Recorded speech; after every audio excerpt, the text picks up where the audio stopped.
Do you act in good faith? Do you believe that faith can be a force for good? Good Faith Media is the new nonprofit from the merger of Ethics Daily and Nurturing Faith.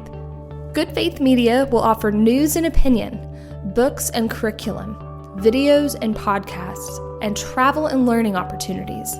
When it comes to good faith, there's more to tell. Visit goodfaithmedia.org.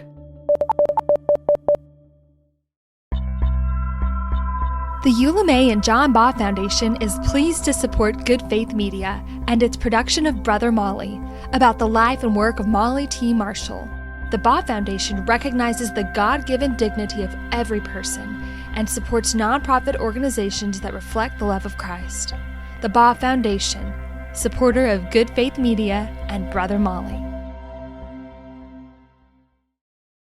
In 1976, boxer Muhammad Ali was interviewed by This Day Tonight, a current affairs program from the Australian Broadcasting Commission. Muhammad Ali, in 1960, you won a gold medal at the Rome Olympics. Then apparently a few months later, you stood on a bridge on the Ohio River and threw it away. Could you tell me why you did that?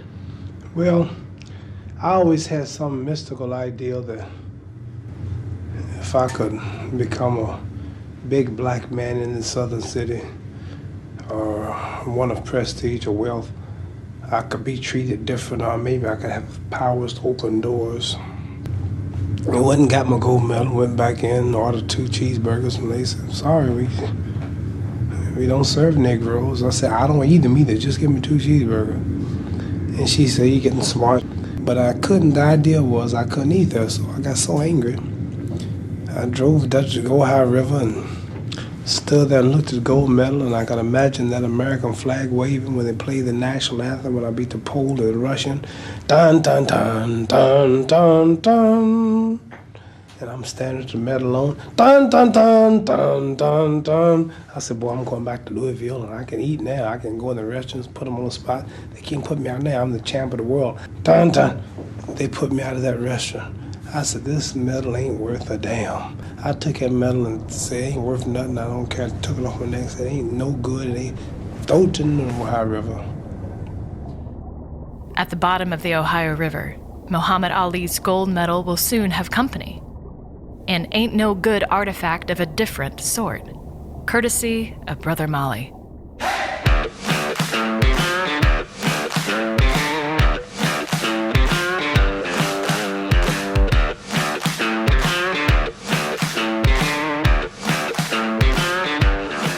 Welcome back to Brother Molly, a 6-episode documentary podcast from Good Faith Media on the life and work of theologian Molly T. Marshall, narrated by me, Erica Whitaker. Episode 2, The Ohio River. Let's catch you up a bit. Molly had sensed a calling to ministry as a teenager, and it persisted as an undergraduate at Oklahoma Baptist University. Molly wanted theological training and education, and she wanted to learn from the best. So now it's the 1970s, and some of the best Baptist theologians are at Southern Baptist Theological Seminary in Louisville. Southern's a hotbed of research and religious thought for up-and-coming Baptist ministers. So off Molly goes to Southern Seminary with some financial and spiritual support from the Green family in Cushing, Oklahoma, the place Molly had served as a youth minister, and formed a deep bond with Douglas, Margaret, and their family. When it came time to go to seminary, he and his wife said, we'd like to help you. We'd like to help support you a bit. And so they did, not over the top, but modestly, that helped me not to have quite as many jobs. When Molly enrolls at Southern Seminary in 1973, she is automatically admitted because she's a woman for an MRE degree. That's Master of Religious Education, and that stands in contrast to the MDiv, or Master of Divinity. Women were placed in the former. The reasoning went that women weren't going to be pastors and preachers, so they didn't need to focus on theology, as in the MDiv. Rather, women would be tracked for children's education, hence the MRE.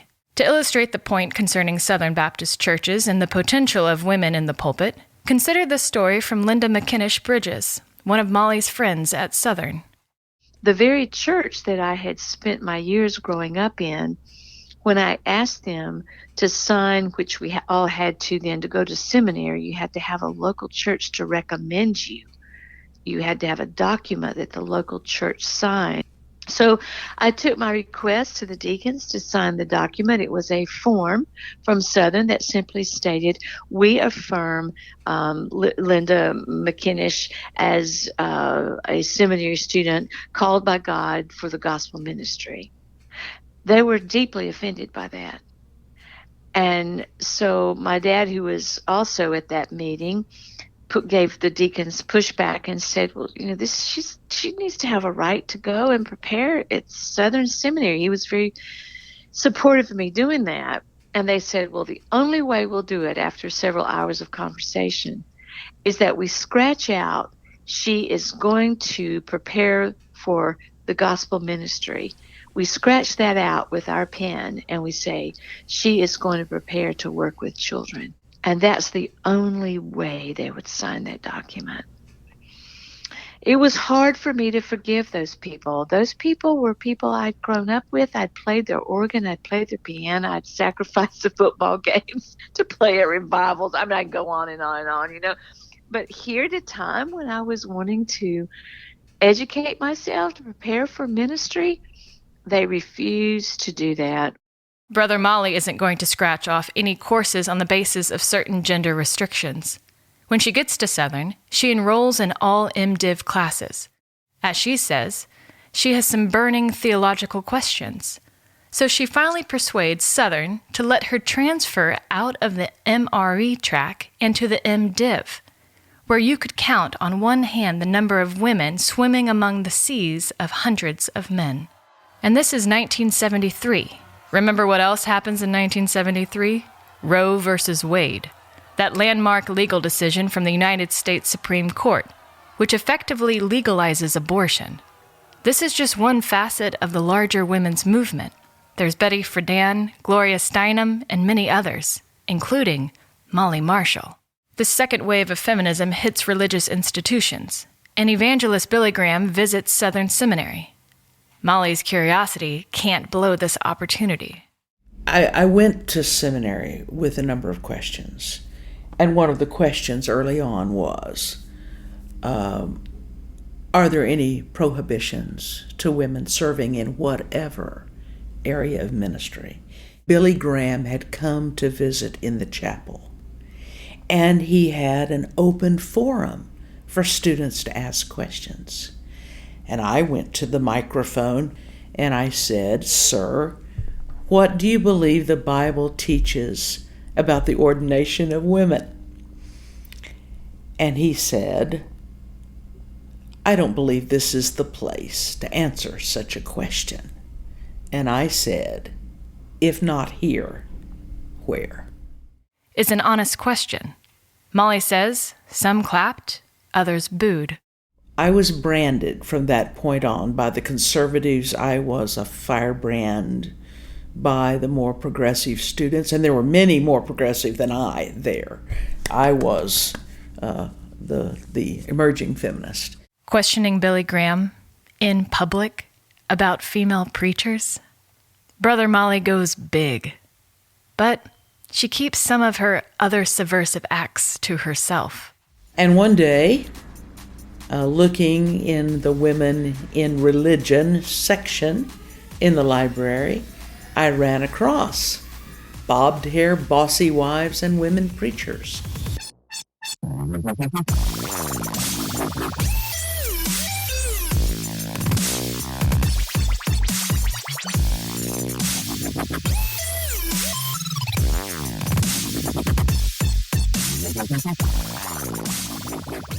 Written by John R. Rice, who published The Sword of the Lord and all that other tripe.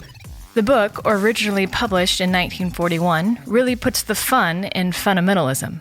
Its subtitle, Significant Questions for Honest Christian Women Settled by the Word of God. Basically, should women cut their hair? God says no. Are wives equal to their husbands? God says no. Can women be preachers and pastors? God says no. And no way will Molly let this book stand. And I was incensed that it was in a really significant library, like the James Pettigrew Boyce Library. It was an insulting book. So I basically took it from the shelf, drove across the Ohio River bridge, and plinked it. I threw John R. Rice's book and didn't tell about it for years. It's not something you want to brag about.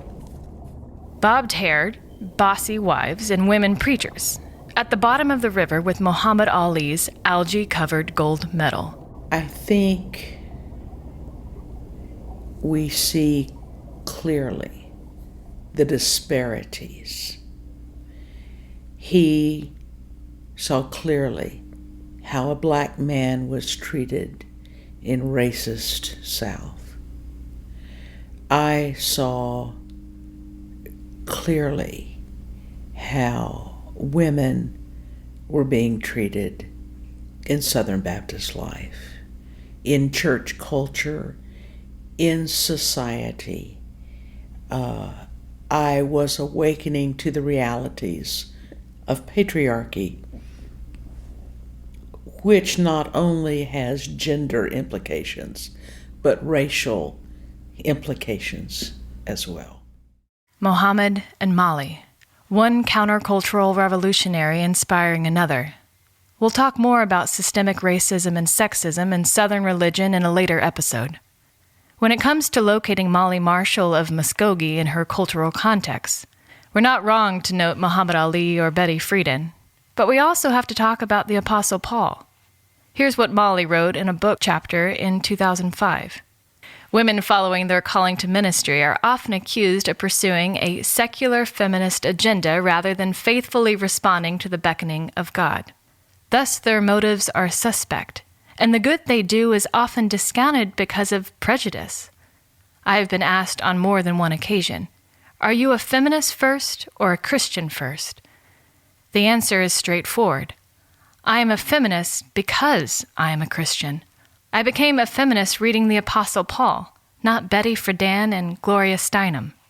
Molly points to some of Paul's letters to early churches, where he mentions women specifically, like Phoebe, Euodia, and Syntyche, and their status as leaders.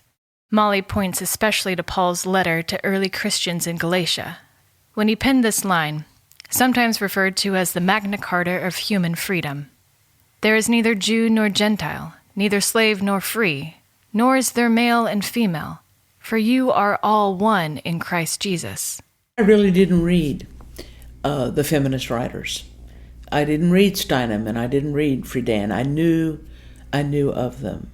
Molly says it wasn't until several years later that she began reading feminist literature, and even then it was mostly feminist theology.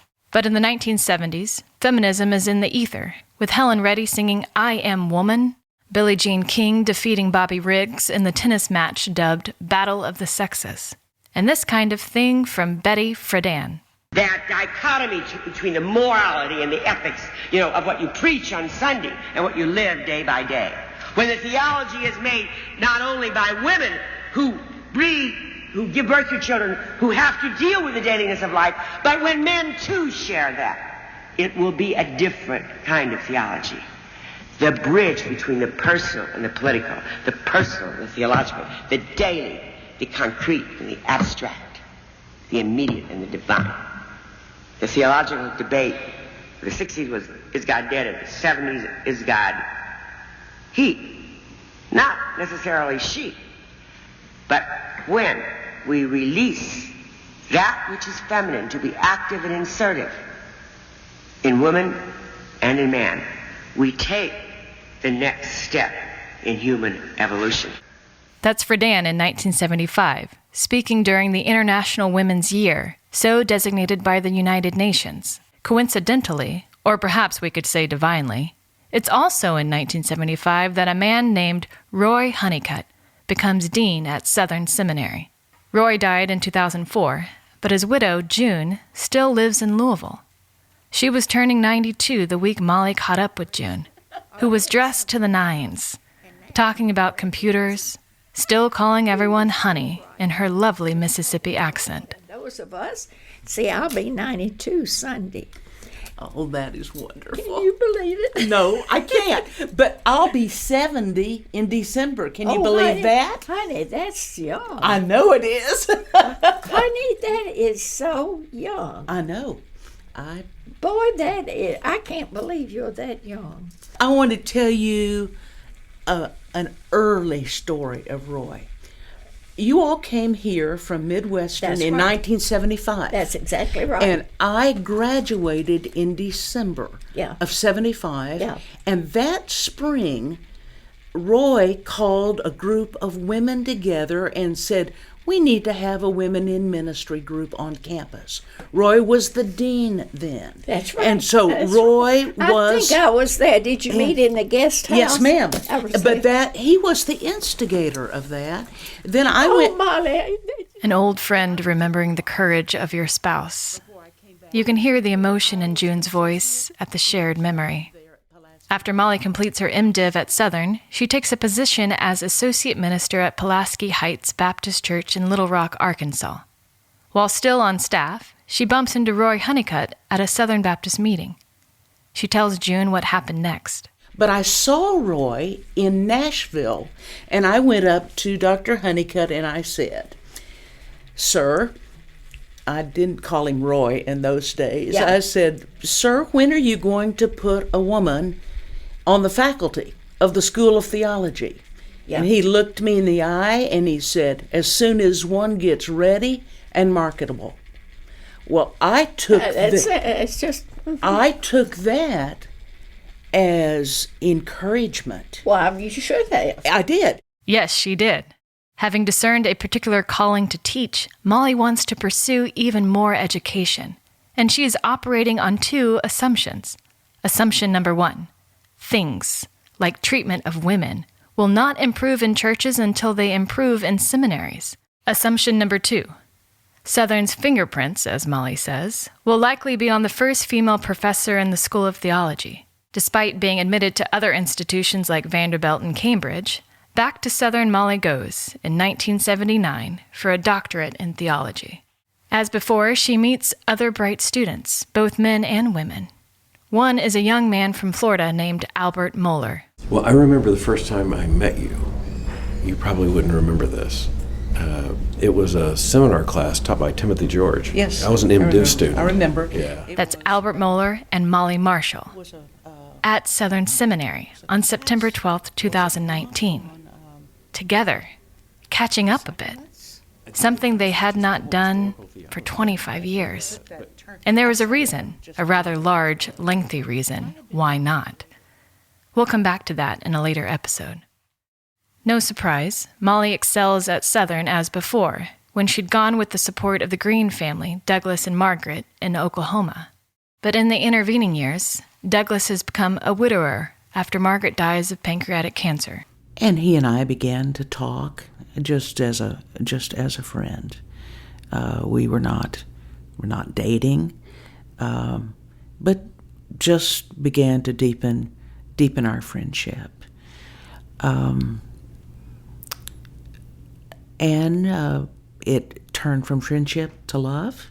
Douglas was a deacon, respected community member, faithful leader in his church. Physically, he was not that tall. He was 5'9" and very, very strong. He grew up as a farm boy in West Texas, out in Abilene. Just very, very vibrant and strong physically. Dark brown hair, green eyes, beautiful mustache, and robust. And he was willing to uproot his practice. His children were launched. His wife was gone. So he moved to Louisville about halfway into my PhD program. And then that's when we began to date. Molly's doctoral work, meanwhile, includes study not only in Louisville, but also abroad, first in Jerusalem and then in England. Working with John A.T. Robinson in Cambridge University, as well as R.T. France at Tyndall House. And so I had the evangelical and the progressive wing of the Anglican Church in the same semester. And I was in the tutorial method, which meant you wrote an essay each week, about a 3,000-word essay, and then came and read it aloud to your tutor, and then he would critique it. And it was the most marvelous learning experience I've had because of the immediate feedback and the interrogation of my ideas. And when I got back to Southern after having spent that semester, really thought about staying. I really did. But I was getting serious about Douglas at that point and decided to come back to Southern. Molly returns to Louisville, where her relationship with Douglas has now gone from friendship to dating to marriage. They get married in the small chapel at Southern Seminary in 1981. When I married at 31, I hyphenated my name as Molly Marshall Green, and my husband was Dr. Douglas Green. Molly Marshall Green. That's the name that will go on the dissertation she's writing. A bold work that will cause her and the Baptist world trouble for years to come. More after the break.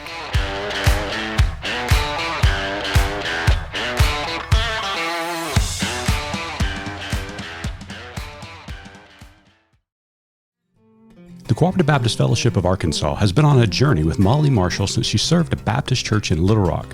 Through many seasons, our treasured journey continues.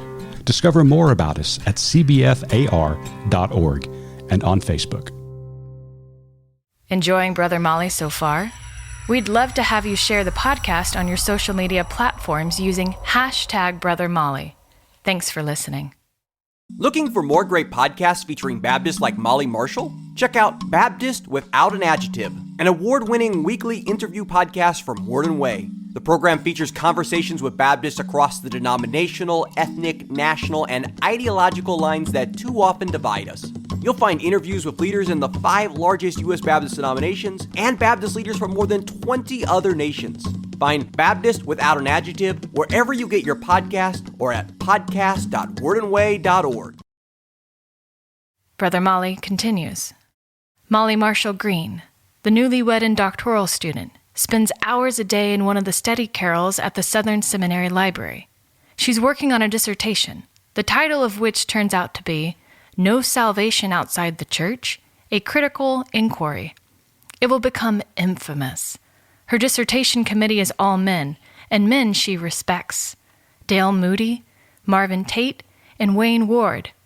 They are committed Baptists as well as progressive thinkers.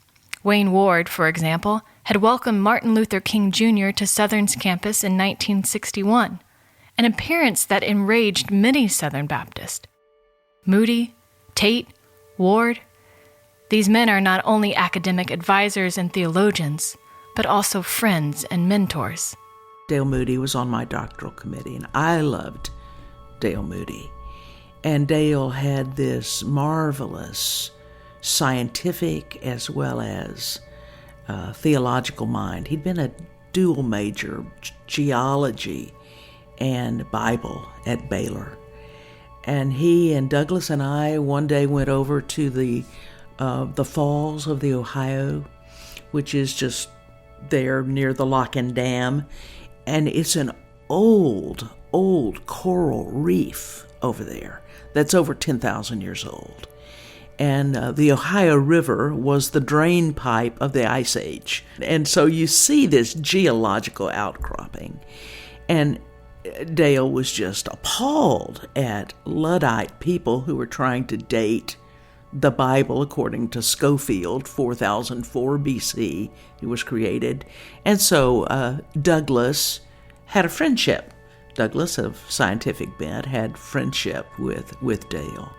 And there are others at Southern that Molly and Douglas so admire, like Eric Rust. Eric Rust was a philosopher and also a scientist, and he was a member of the Royal Academy of Science. He was a British man and taught philosophy of religion for a number of years. And there's a funny story about those two. Rust did not die many months before Dale died. And one day Dale asked Wayne Ward, "How long's Eric been gone now?" And Wayne said, "Oh, about X number of weeks." "Good. Long enough for him to know that I was right about the eternal verities." Dale was, such a combative and a funny person, so assured of his opinions. And so I perhaps learned some of my theological feistiness from him. But he was a treasure at Southern, and a good friend to Douglas. Eric Rust would die in December 1991. Dale Moody just several weeks later. Even so, Brother Molly will talk to them again.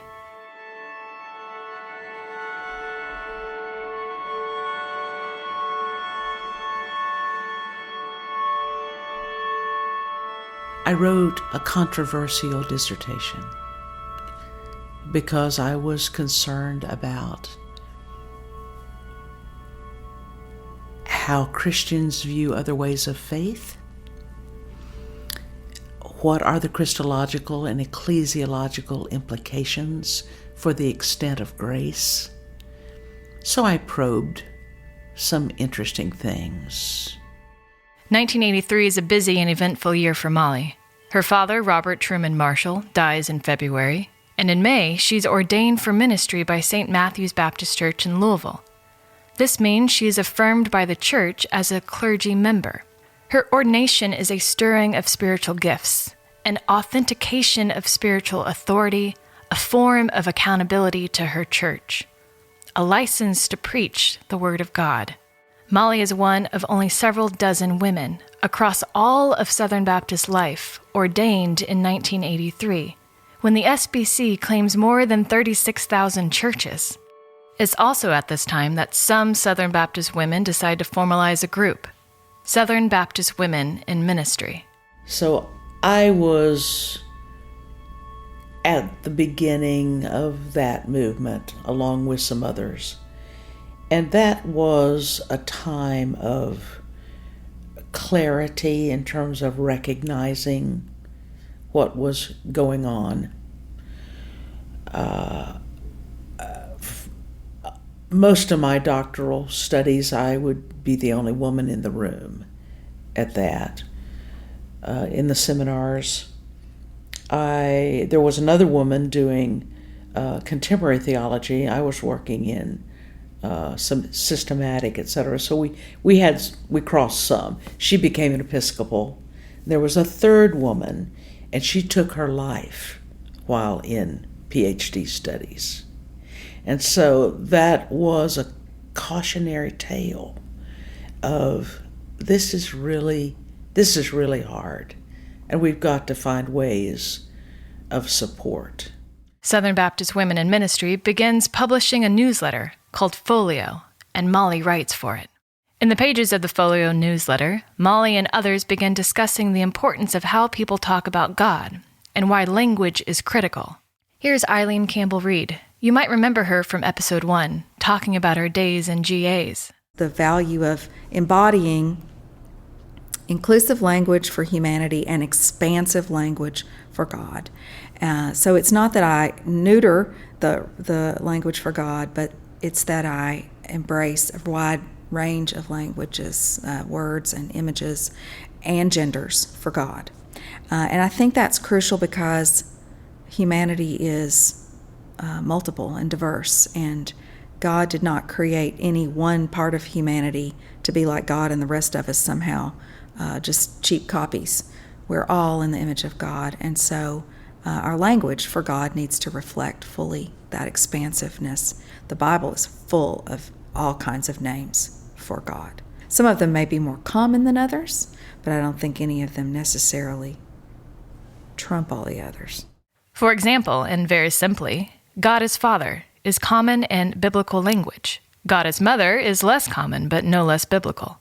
God in Hebrew and Christian scriptures is described as a mother bear, pictured as a nursing mother, likened to a hen, just to name a few.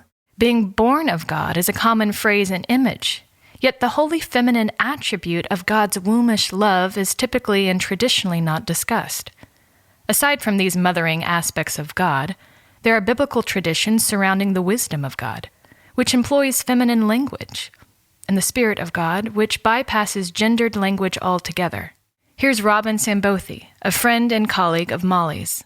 Realizing that Scripture held all kinds of images of God in the feminine, not that there was not an exclusive male version of God in the Bible, even, and I certainly had been taught otherwise. Even just to move away from how I'd been raised to this new understanding of who God is and who God was for me. And I attributed a lot of that to Molly. Tampering with institutionally sanctioned language for God, that's heady stuff, and gutsy, and professionally dangerous. In the early 1980s, there is a profound unrest in the Southern Baptist Convention, which helps fund Southern Seminary. A well-documented struggle in the SBC between those who are more progressive and those who are more conservative. By any reasonable account, the SBC's reaction to these more progressive ideas and people like Brother Molly fits the definition of backlash. Consider this from Gloria Steinem speaking at UCLA in 1983. There are many groups and forces, some economic, some overlaid with religion, that have benefited and are now in full backlash. The right wing, the moral majority. And this? But the structure of religion, by and large, has been overwhelmingly patriarchal.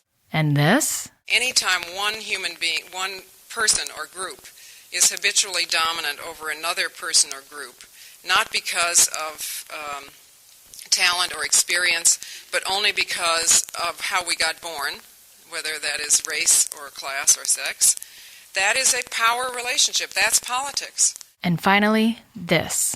To see the political misuses of institutionalized religion and to really question any religion that tells us that God looks like the ruling class. What is going on here? Are we not just putting politics in the sky?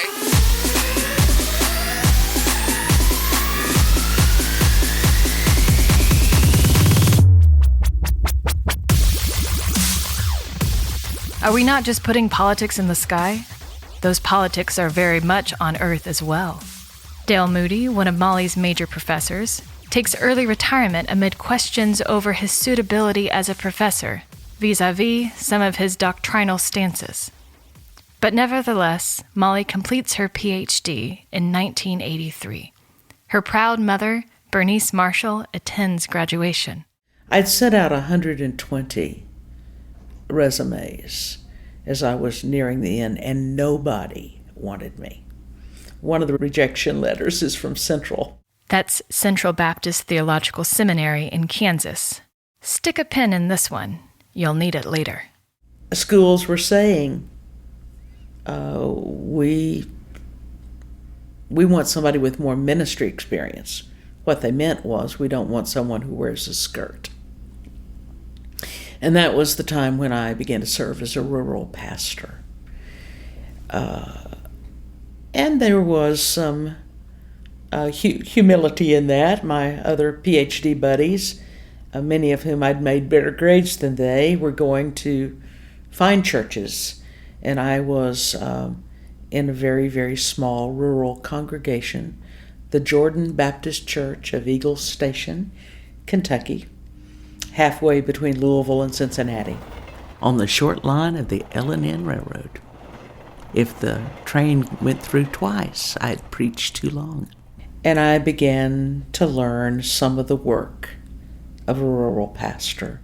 Here's Linda McKinnish Bridges, Molly's friend from Southern. When I would go with Molly, I would see the difference in the kind of church, the difference in the people's response, the difference in what it took to lead that congregation as to what it took for my male colleagues to lead their congregations.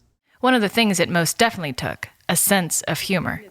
Here's Molly recounting in 1995 her first baptism. The first baptism I ever performed, Linda went with me. Mistake. My little church where I was pastor had no baptistry, and I had seen fish floating in the Eagle Creek and didn't want to get in it. There was no place for me to put on the waders and the robe that I was borrowing, so Linda stood in the window of the pastor's study, which was curtainless, and held up sheets so I could dress. Too bad she's so short.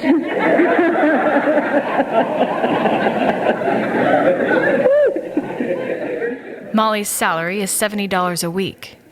One time, as the church pie supper approaches, one congregant says to her, "What kind of pie are you bringing, Brother Molly?" A slip of the tongue, or perhaps a prophetic title. So it's 1983, and Brother Molly is pastoring and preaching in rural Kentucky. Roy Honeycutt, the man who suggested to Molly that Southern would hire a woman for the theology faculty as soon as one became marketable, is now president of Southern Seminary. And with controversy all around, Honeycutt makes good on his word.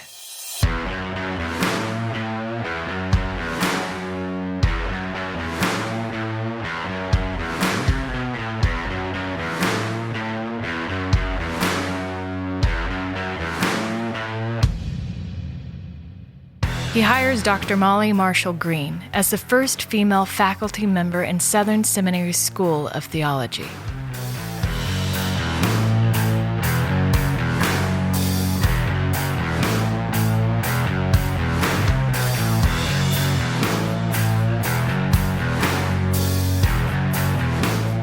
Molly did it.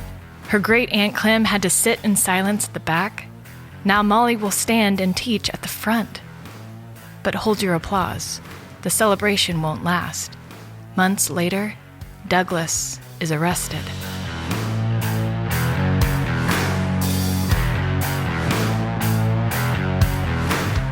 Brother Molly is a production of Good Faith Media. It's hosted by me, Erica Whitaker. It's written by Cliff Vaughn with additional writing by me. Cliff Vaughn is the producer and editor, and Mitch Randall is the executive producer. Narration recorded by Carter Harrell. Special thanks in this episode to Eileen Campbell-Reed, Linda McKinnish Bridges, June Honeycutt, Al Moeller, and Robin Sanbothy.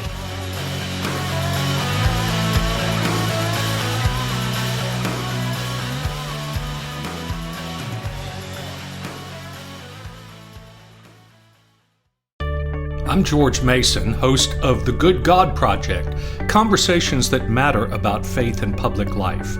You can find our weekly video podcasts at Good Faith Media or at goodgodproject.com. Thank you for tuning in to Good Faith Media's production of Brother Molly. Molly Marshall has taught us all about the courage and conviction it takes to lead in Baptist life. She's teaching us still.